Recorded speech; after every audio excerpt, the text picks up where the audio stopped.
નમસ્કાર દર્શક મિત્રો, મહામંથન મંતવ્ય ન્યૂઝમાં આપનું સ્વાગત છે। બગદાણાનો ચકચારી પ્રકરણ મામલામાં આજે બપોરે મોટા સમાચાર આવી શકે છે। આજે મહુવા કોર્ટ દ્વારા જયરાજ આહિરની જામીનની અરજીને લઈને સુનાવણી થવાની છે, જેમાં ફેસલો આપવાનો છે કે જયરાજ આહિરને જેલમાંથી મુક્ત કરવા છે કે હજી જેલમાં રાખવા છે।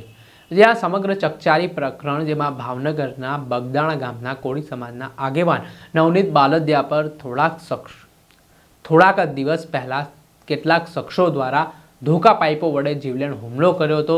ત્યારબાદ નવનીત બાલદિયા હોસ્પિટલમાં ભરતી થયા હતા।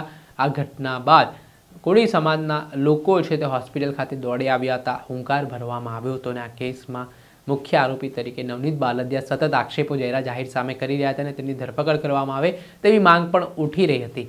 આ ઘટના બાદ એસઆઈટીની ટીમની રચના રાજ્ય સરકાર દ્વારા કરવામાં આવી। એસઆઈટીએ અલગ અલગ એંગલથી તપાસો શરૂ કરી, નિવેદનો નોંધ્યા અને જે શંકાસ્પદ આરોપીઓ હતા તેમને ઝડપવામાં પણ સફળતા મળી હતી। ત્યારબાદ અંતે બીજા સમન્સ દરમિયાન જયરાજ આહિરે જે શંકાસ્પદ ભૂમિકા પોલીસને લાગતા જયરાજ આહિરની ધરપકડ કરી લેવામાં આવી હતી। હાલ જયરાજ આહિર ભાવનગર જેલમાં બંધ છે અને આને લઈને મહત્વના સમાચાર મળ્યા છે। આજે જયરાજ આહિર અને જે અન્ય 4 આરોપીઓ જેમાં નાજુ કામડે મુખ્ય આરોપી હતો તે લોકો દ્વારા રેગ્યુલર જામીન માટે અરજી કરવામાં આવ્યા છે અને જે જામીન અરજીને લઈને આજે સુનાવણી થવાની છે। થોડાક સમય પહેલાં થયેલી આ અરજીમાં આજે ચુકાદો આવવાના છે, જેમાં નાજુ કામડે સહિતની જે 4 લોકોની એક જામીન અરજી છે અને એકમાં જયરાજ આહિરની જામીન અરજી છે। કોર્ટ નક્કી કરશે આજે કે જયરાજ આહિરને જામીન આપવા છે કે હજી જેલમાં રાખવા છે। જણાવી દઈએ કે આરોપીઓ સામે હત્યાનો પ્રયાસ તેમજ અલગ અલગ જે મારામારી તેમજ વિડીયો સોશિયલ મીડિયા પર વાયરલ કરીને ડરનો માહોલ ઊભો કર્યો તેવી કલમો હેઠળ ગુનો નોંધાયેલો છે।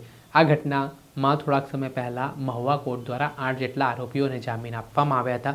જોકે હજી જેલમાં બંધ આરોપીઓ છે તેમાંથી હાલ 5 જેટલા આરોપીઓ, જેમાં એક જયરાજ આહિર અને અન્ય 4 આરોપીઓએ જે જામીન અરજી કરી હતી તે મામલે આજે ચુકાદો આવવાનો છે।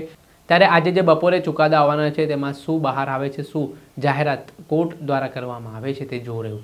દર્શક મિત્રો, આવા જ નવા વિડીયો સાથે આપણે માહિતગાર કરતા રહીશું, એટલે મહામંથન મંતવ્ય ન્યૂઝ જોતા રહો।